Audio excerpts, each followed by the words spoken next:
Now, the impact of tariffs on the economy is very complicated to measure and sort of forecast, which is why the markets struggle with it. Economists struggle with it. So, but to put it simply, higher tariffs means higher prices of the imported goods and services. You can either pass those higher prices on to the consumer if they are willing to take it, if they can take it, or you can absorb that as an importing company. You can take that cost into your own cost structure. Neither of these two things is good for the economy. It's inflationary, and it can lead to lower corporate profits, which is again not good for the stock market and the economy, right?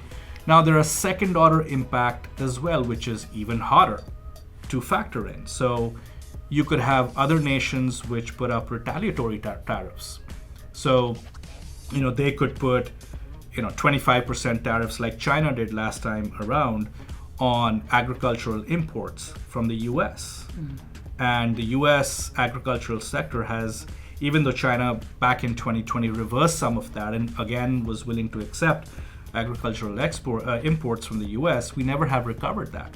So they diversified away to Brazil, and Brazil was very quick to bring new land on to service the demand that was coming from China on soybeans, for example. So tariffs have a way of, there's a retaliation component to it if the other country can do it, and there's a restructuring of the trading relationship as well, as I just highlighted with the soybean situation.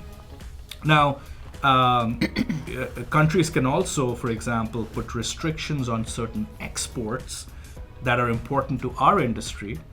There could be components, there could be materials that our industry really needs. That's another way that some other folks could hit back at the US economy. And you're beginning to see some signs of that again. So, for example, China has put some restrictions on rare earth metal exports. Those are critical components that go into cell phones and military equipment that they have put restrictions on.